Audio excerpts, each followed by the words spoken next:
Good morning. May I audible? Yes, sir. Okay, good. So, those who are here, just let me know whatever the things we discussed up to our previous lecture related to the MOSFET working and characteristic. Is it okay or shall I change my methodology? Nobody It can is answer. okay, sir. Only two to three students are there, those who are responding me daily. And what about the remaining people? See, this is our actual first unit, and we already started it. So whatever we discussed up to the previous lecture, that was very important. And then you can understood over the next three units, which are based on this MOSFET, right? Now we'll start. Whenever there will be again issue with the screen, just inform me. Huh? So see, today we will discuss about the DC load line and the biasing of MOSFET. So I think you might be somewhat familiar with this term, that is DC load line. During your first year again, whenever you studied BJT as an amplifier, you might have studied about the DC load line. Okay. Uh, Even if you don't know, I will try my max so that it will be somewhat clear to you, right? So the first diagram to which you all are now well familiar because so many times I drawn it while the discussion of working and characteristic of this N-channel E-MOSFET, right? Uh, Small modification today I done one more external resistor, that is RD, I added in series with that drain terminal. This is used to limit the drain current. It should not get exceed to the maximum current handling capacity of that device. Or to protect the device, there is need of current limiting resistor, and that's why today I preferred it. Is it okay? Now, another thing, see, this drain and source regions are of N type. So that regions will have somewhat resistance, their own resistance, right? Now, as it is a semiconductor, or that semiconductor materials, it will be able to offer somewhat resistance, right? So this internal resistance, we can show it by small RD, that is the resistance offered by the drain region.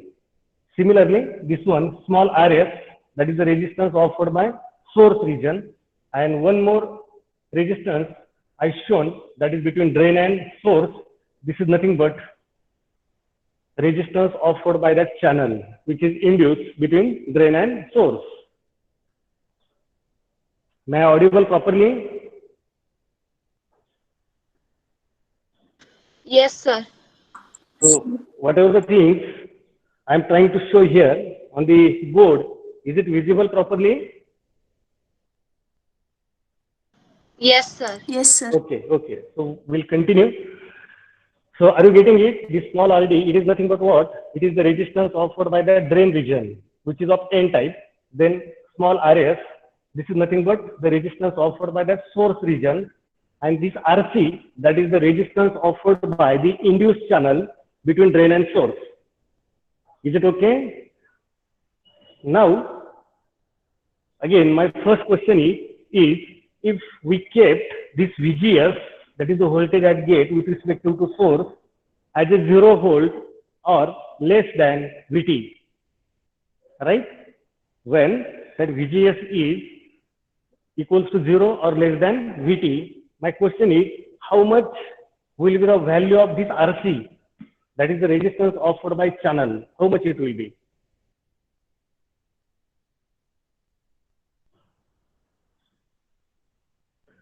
Are you getting my question? See, what we are doing, we are keeping that input voltage, that is VGS, equals to 0 or less than VT, right?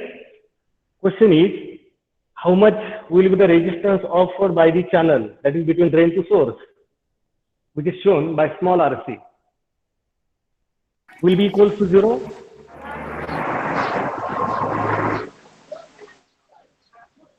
Infinite. Yes, it will be infinite. Very nice. Why it will be infinite? Because as we know, whenever that VGS is 0 or less than VT, no current flows between drain and source. Am I right? No current flows means how much is the resistance of that path? That resistance will be equal to infinite. Correct? Now the next one is, okay, we'll consider here VGS and the resistance offered by that channel. Whenever it will be less than equals to or less than VT, that resistance it will become infinite, right? When that VGS is equals to VT, how much will be the resistance offered by that RC? Will it be infinite or finite? Finite. Yes, correct. It will be finite. Okay. Now, it will be very high or very low. Your answer is correct. That is finite. Will be the resistance whenever that VGS is equals to VT. But my question is finite, but will be very high or very low? Very high. Yes, it will be very high. And that's why the current will be very, very small. Am I right? As we know, whenever that VGS is equals to VT, very small amount of current flows to that device. Right now, current small means the resistance high, very high, right? Whenever it will be somewhat greater than VT or slightly greater than VT, we can say that resistance will get drop out from very high value to high value. And when it will be very large, it's sufficiently large as compared to VT, that VGS, we can say here it will be low. And whenever that VGS is equals to VGS max, we can write the resistance offered by that channel will be very, very low. Are you agree with this? That means the resistance offered by the channel, which is induced between drain and source, it is dependent on the value of applied input voltage. Yes or no? Now, the second diagram, first and second one is same. See, if you compare it, I just replaced that construction of MOSFET by its symbol. To the gate, VGG is applied, that means positive. To the drain, through RD, VDD is again applied. Right now. So these two diagrams are same. Only for your understanding purpose, I drawn here. And again, one more diagram, that is third one, I shown. Again, it is same. Are you agree with this? See again. Because later on, you should be familiar with such a diagram. Correct? Whenever we will go on to study the various applications or next topic based on this MOSFET, I will go on to prefer such type of diagram. See here, this drain terminal, it is connected to VDD. And as that polarity is not mentioned, that means by default it is at positive potential. Right? And its negative terminal is also not shown. So by default it is considered it is grounded. That means the negative of that VDD, it is connected to this source. Similarly, gate terminal, it is connected to positive of that VGG and negative it is grounded. Grounded means what? See, this terminal, and the negative of this VDD. Negative terminal of this VDD. Positive is connected over here and negative will be considered as a grounded. So you will observe again, there are three terminals which are at the same potential and that is ground. Which are that three terminals? One is source terminal, another VGG is negative terminal and VDD is negative terminal. Is it? So all these three diagrams are same. Do you have any problem with this? Or shall I go ahead? Be fast. If you are not getting, then also you can ask me. Otherwise, just say, okay, I will go ahead. Is it okay? Yes, sir. Okay. Now, I will just remove whatever the construction in terms of its equivalent I shown. I will keep only one diagram, this last one. Okay. Now, in this diagram, I will go on to connect 1 voltmeter across the like this. Okay. Whenever that VGS will be equals to, for example, again 0 volt. The question is, how much will be the value of voltage measured at the drain with respect to source? VDS will be equal to how much? That VDD is constant. I will write here. Suppose that VDD is equal to, we'll take example at 10 volt. That applied VDD to the drain, it is of 10 volt. So the question is, how much will be the value of VDS?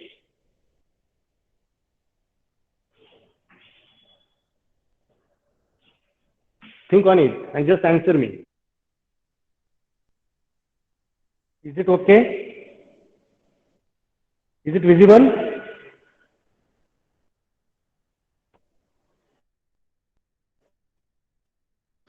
Yes, sir. Okay.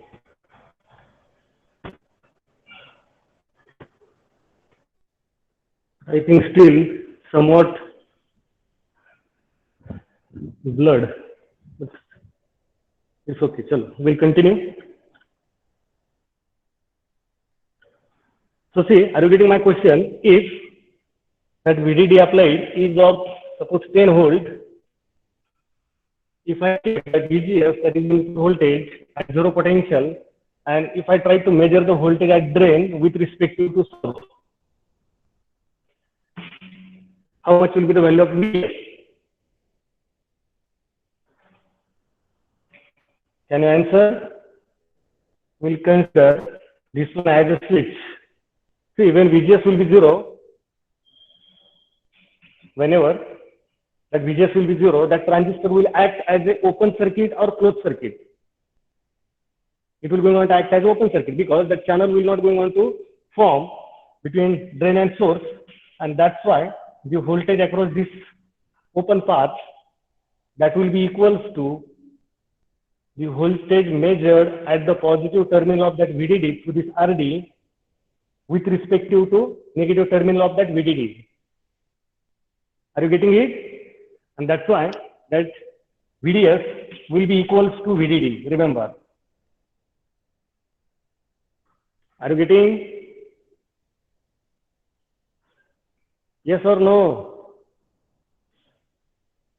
Sir, screen is not visible. Again, I will try. So see, whatever the things I shown, see this one, I replaced that MOSFET by a switch, open switch, right now.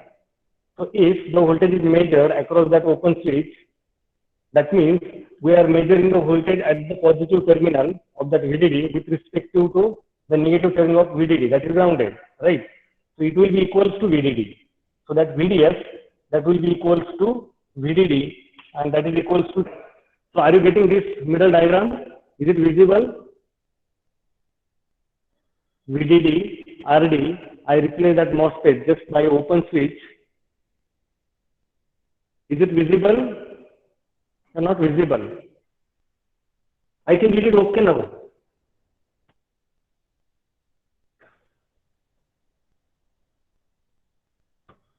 Is it visible?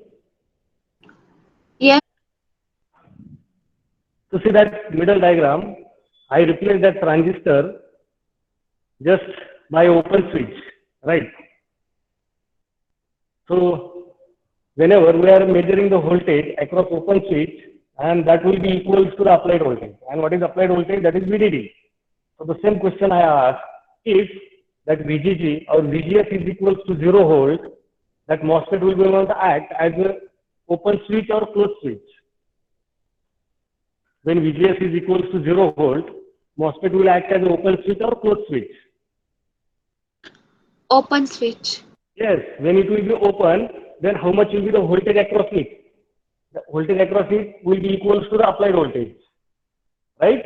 And that's why I written here, whenever VGS is 0, VDD, that VDS is equals to VDD, and that is of 10 volt, right?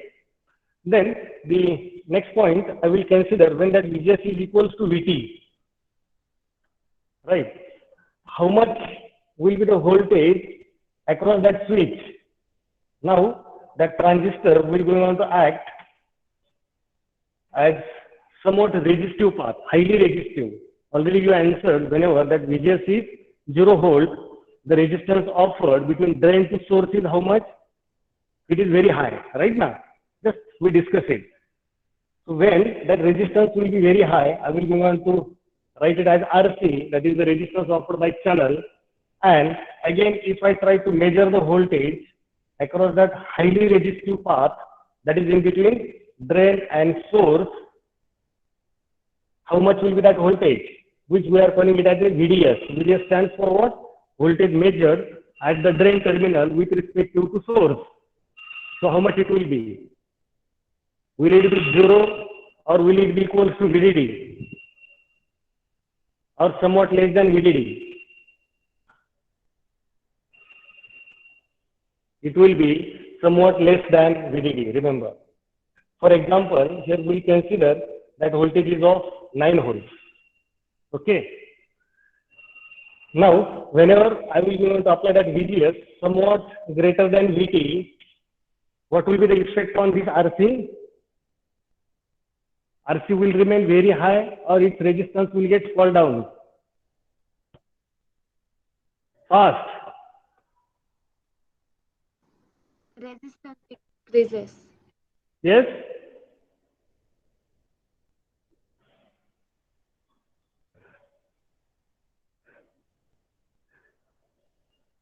Whenever that VGS will be greater than VT, what will be the effect on this RC? RC will get fall down or will remain same as that of whenever that VGS was equals to VT? Sir, it is fall down. Yes. So be fast now. So how much will be the voltage across that resistance? It will be somewhat less than that of previous case. Am I right? Here we'll consider the voltage across that RC or at the drain with respect to source, it will be of 7 volts. Now, if it is somewhat again more than that of previous case, again that resistance will get down and hence the drop across that resistance that will be again somewhat less than that of previous case. Whenever you will want to increase this VGS, what will be the effect on voltage at drain with respect to source? It will get decreased. So at a particular value of VGS, I will consider that VGS as VGS max, the voltage at the drain with respect to source, it will be only 0.1 volts. Are you agree with this? Because this path, it will be going to act almost as a zero resistive path. See, at a particular value of that VGS, that is VGS max, the resistance offered by the channel, that is in between drain to source, it will be almost closer to 0 ohm. Not exactly 0, but it will be closer to 0 ohm. And whenever it will be minimum, or as you know, the voltage drop across the short circuit path is how much? 0 or maximum? Voltage drop, huh? How you will calculate that voltage drop? Current flowing to that path, right, into the resistance offered by that path. Am I right? Voltage drop across any path or across any device, how it is determined? Simply by using the formula V equals to IR. I is nothing but what? The current flowing through that path, and R is nothing but what? The resistance offered by that path. Is it? So what I said, at a VGS equals to VGS max, the resistance offered by that device, that is between drain to source, it will be very, very small. Already we discussed it, is it? That means R will be very small, I will get increased, is it? And that's why total drop across that device, it will be closer to 0 volts. Are you getting it or not? Will it be okay then? No, sir. Then why you are not responding? If you are not getting, just let me know. I will again explain it. Okay. So see, what is mean by DC load line? Okay. DC load line means we have to operate that device within its maximum operating points. You see, this is nothing but maximum current, and how much maximum current through this device will be going to flow, that is ID.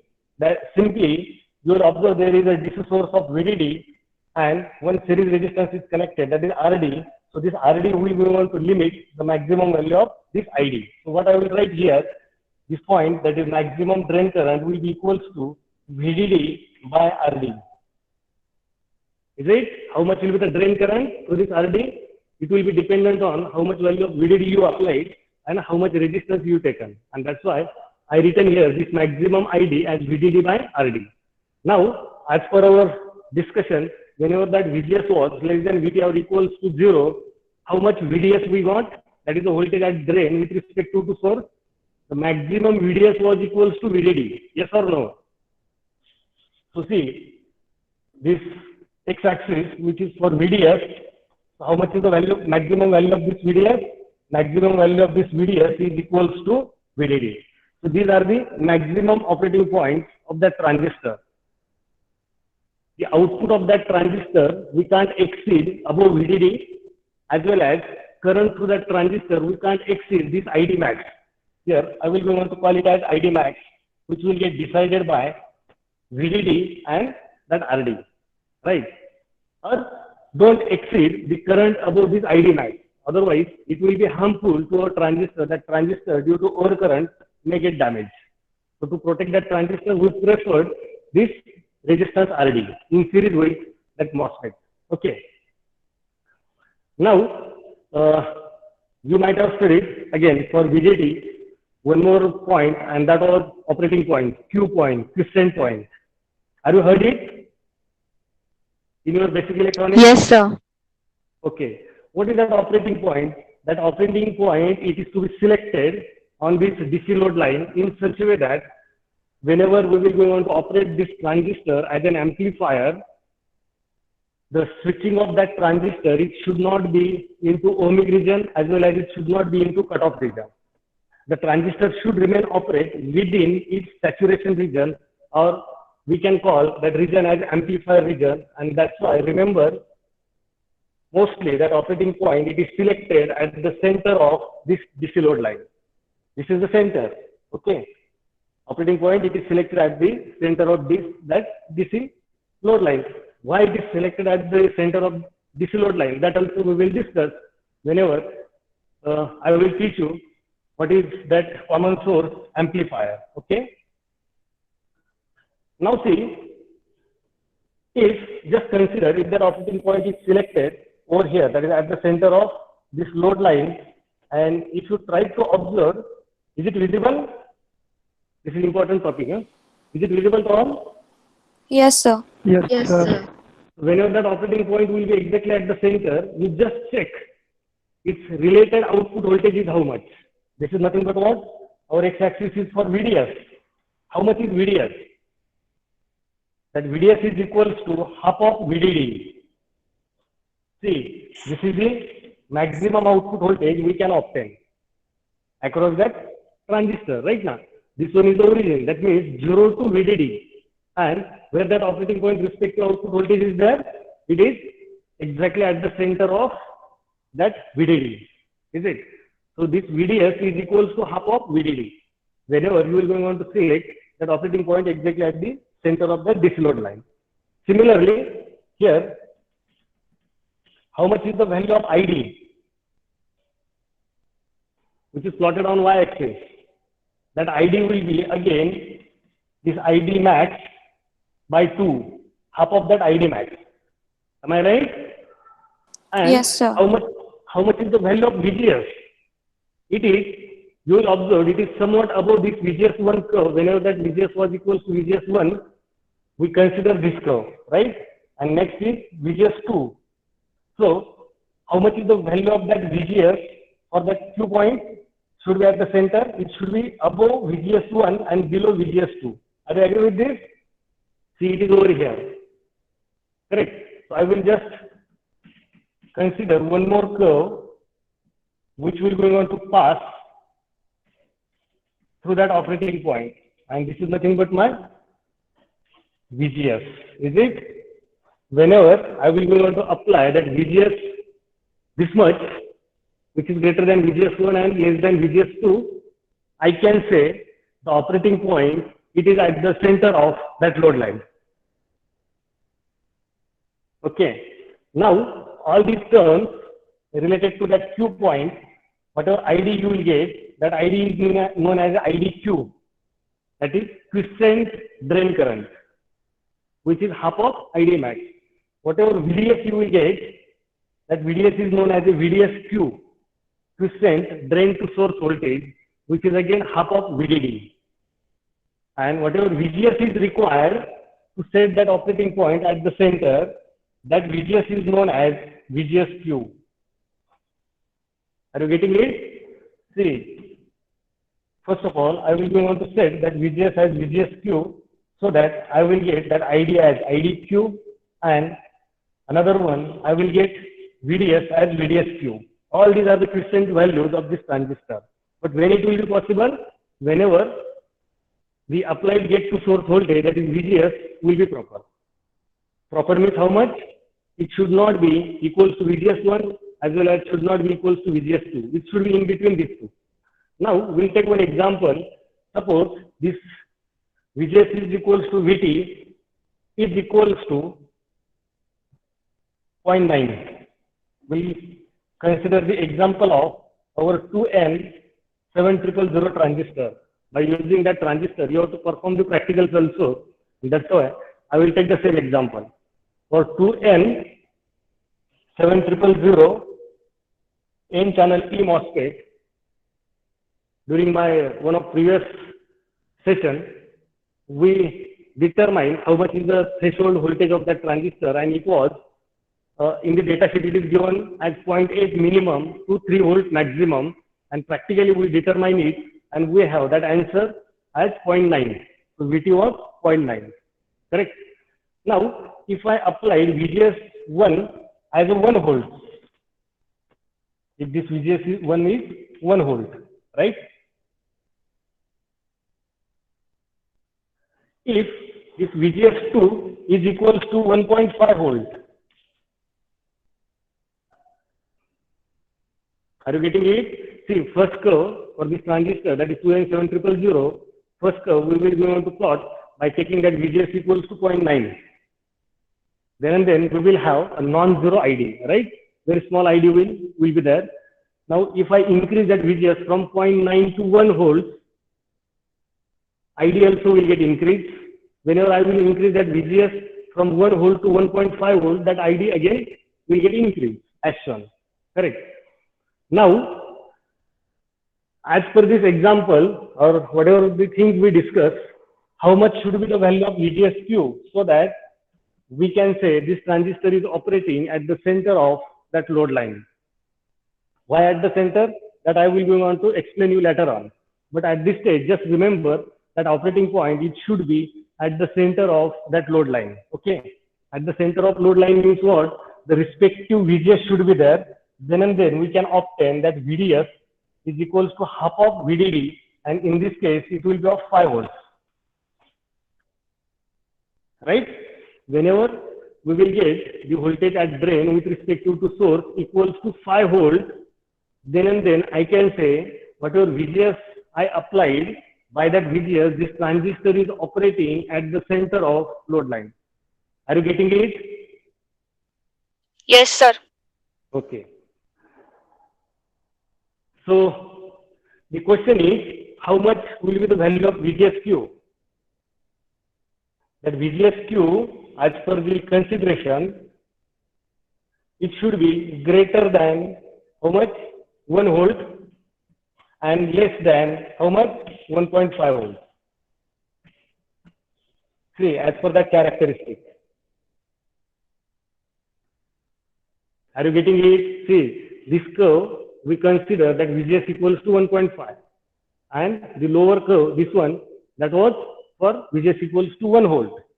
But as per our selected operating point at the center, how much VGS we should apply? it should be equal to VGSQ, and that should be above 1 volt and below 1.5 volt, because that DC load line, it crosses that output curve over here.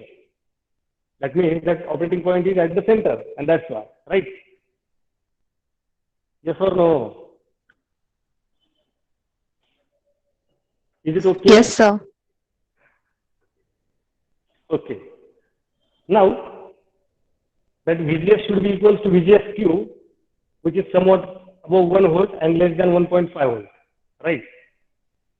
So that we can say that transistor will be going to operate at the center of that load line or at the center of that amplification region.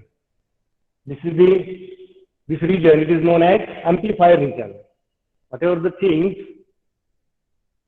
we will be going to discuss that is related to that transistor should work as an amplifier. Okay, and that's why I plotted that DC load line, right?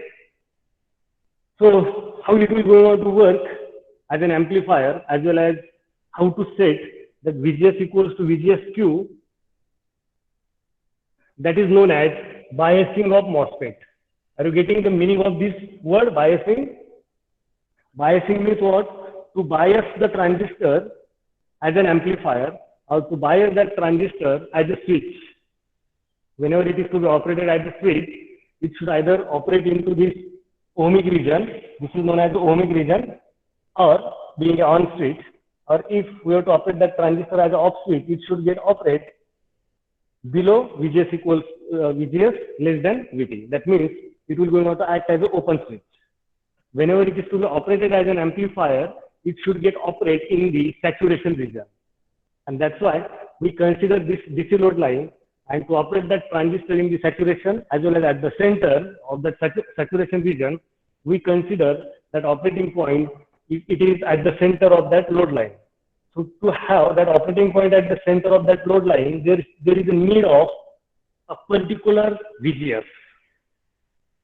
And that particular VGS is known as a quiescent VGS or VGSQ. Okay.